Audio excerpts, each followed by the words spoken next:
গাঁয়ের এক কোণায় বটগাছের ছায়ায় শিব মন্দিরটি অনেক পুরনো।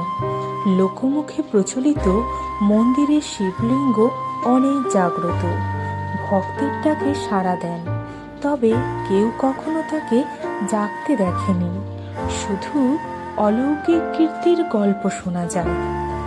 একবার গ্রামের ধনাঢ্য জমিদার হরিহর রায় শিবের শক্তি নিয়ে সংশয় পড়লেন।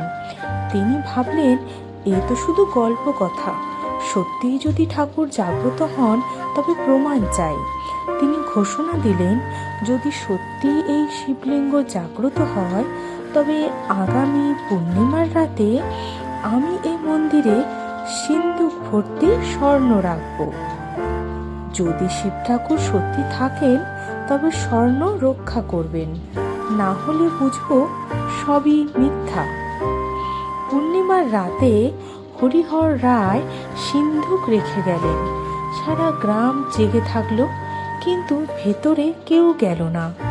রাত গভীর হলে মন্দিরের দরজা বন্ধ হয়ে গেল আপনা আপনি।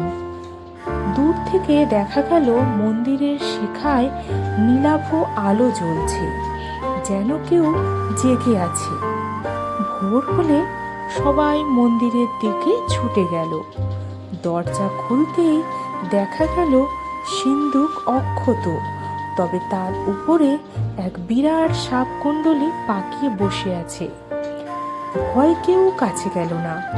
কিছুক্ষণ পর সাপটি ধীরে ধীরে মিলিয়ে গেল, আর তার নিচে পাওয়া গেল এক ত্রিশূল চিহ্ন। হরিহর রায় চমকে গেলেন। তিনি হাঁটু গেড়ে ঠাকুরের চরণে পড়লেন।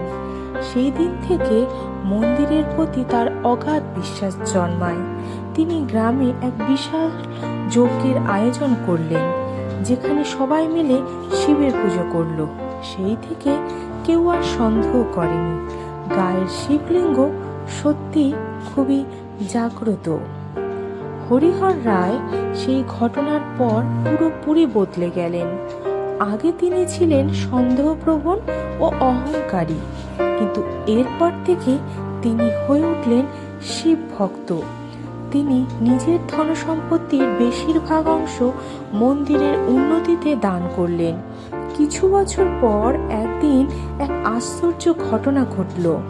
মহাশিবরাত্রির রাতে হরিহর রায় মন্দিরে বসে ধ্যান করছিলেন। ভোরবেলা যখন সবাই মন্দিরে এলো, তখন তাকে আর খুঁজে পাওয়া গেল না। শুধু তার ধুতিটি পড়েছিল শিবলিঙ্গের সামনে, আর মন্দিরের গায়ে এক নতুন ত্রিশূল চিহ্ন দেখা গেল। লোকমুখে রটে গেল, হরিহর রায় নিজেই শিব ঠাকুরের আশীর্বাদে মোক্ষ লাভ করেছেন। কেউ বলেন তিনি কৈলাসে চলে গেছেন, কেউ বলেন তিনি শিবের সেবায় অন্তর্নিত হয়েছেন। তবে এরপর থেকে প্রতি বছর শিবরাত্রিতে মন্দিরে এক অলৌকিক আলো দেখা যেত, যেন কেউ সেখানে আজও জেগে আছে। এভাবে হরিহর রায় শুধুমাত্র এক গল্পের চরিত্র হয়ে গেলেন, যার অস্তিত্ব মিশে গেল বিশ্বাস আর ভক্তিতে।